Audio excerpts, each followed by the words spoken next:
But now we have someone from the private sector, Brad Garlinghouse, who is the CEO of the financial technology company Ripple. I will start off by also thanking Charles, thanking Thomas, thanking Christine. It's an honor to be included. And as was introduced, I think they saved me for last so that I could talk about the private sector version of this. I also start by kind of explaining the basics of what Ripple is and what Ripple is not. Ripple is a private company. We're based in California, about 300 or 400 employees around the world, and we're trying to solve a problem. We're selling technologies to banks and financial institutions to solve a cross-border payments problem.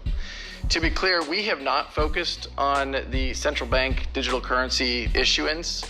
Our view is very much there needs to be interoperability globally, and even in a world of CBDCs, you still need interoperability to solve that problem. Also, before I dive in, my comments are more focused on kind of explaining how Ripple's approaching this problem as opposed to just CBDCs. But I thought it worth spending a moment on how we think about blockchain at large and why it is such an interesting technology and I think appropriate for central banks and commercial banks to be looking at. For me, the novelty of any blockchain technology is the ability for two parties to transact without trust, but with certainty.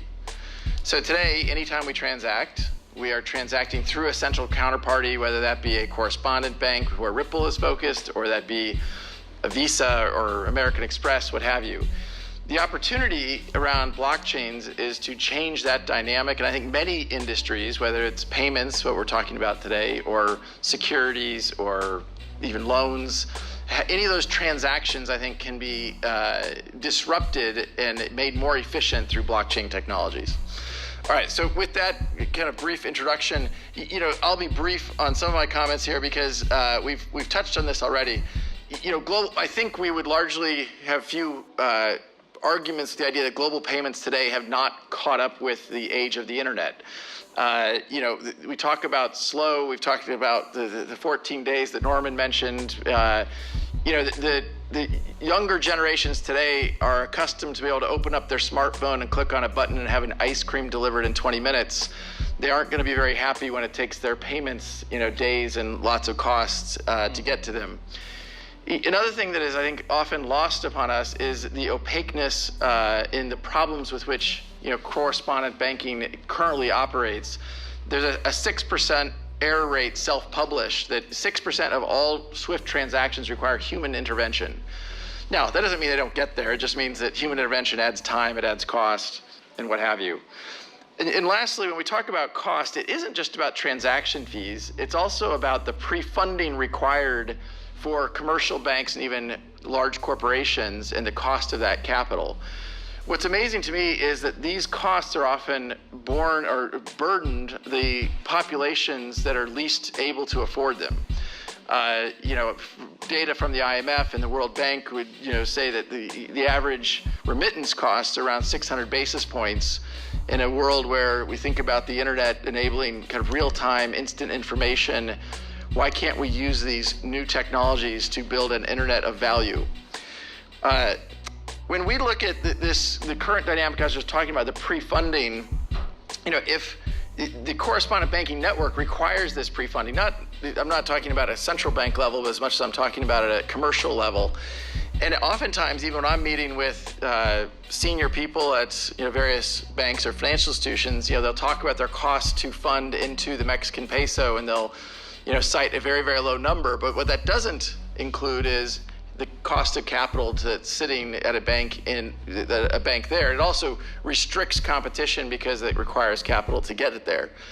Our view in the future is you don't have to have this pre-funding, and instead you can use a digital asset to have global liquidity on demand. Now, we build upon a tech stack of an open source technology called XRP.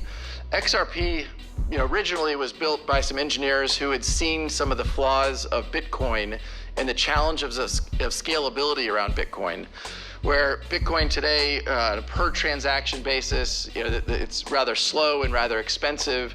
XRP is very, very fast, about 1,000 times faster per transaction and 1,000 times cheaper per transaction. The other dynamic, of course, of correspondent banking is some of the more quote-unquote exotic currencies, exotic corridors have been left to kind of stand on their own. And the liquidity in digital assets could be applied to actually make that much more democratized and a level playing field. Ripple's vision from the beginning really has been to apply these technologies in the same way that TCP/IP and HTTP are the technologies underpinning the Internet of Information.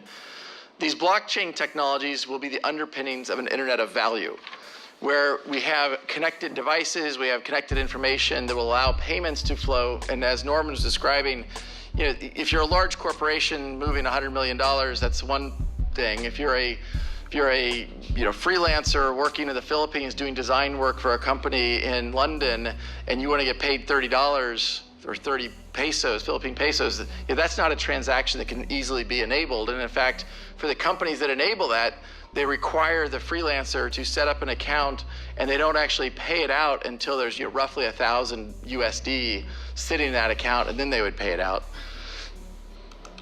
So Ripple has come to the market with 3 products, and I will just briefly touch on them. The first one is called XCurrent, and the reason why I'll point this out is because XCurrent doesn't touch crypto. XCurrent is just kind of Swift 2.0.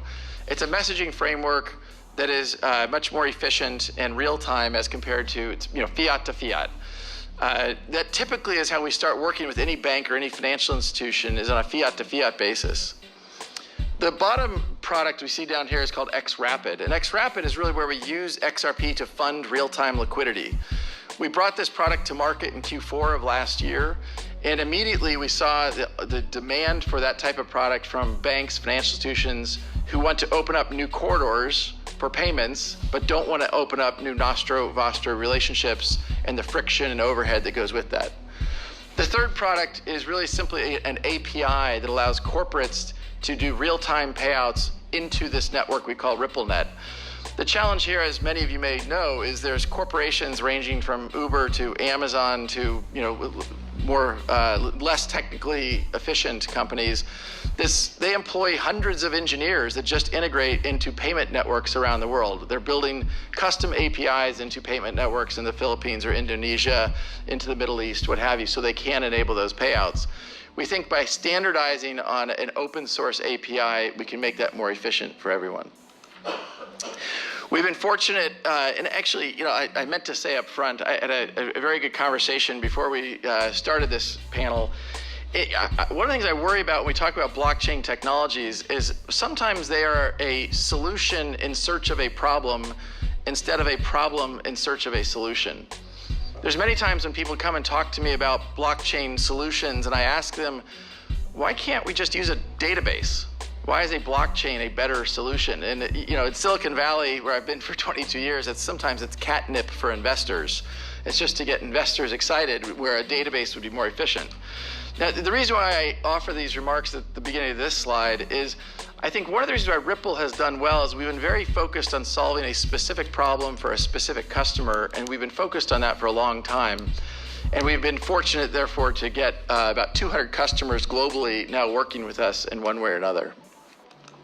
So I'll conclude just by saying I think the excitement around blockchain is well-founded, and it will impact many, many industries in the same way the Internet of Information 20 years ago has impacted many, many industries.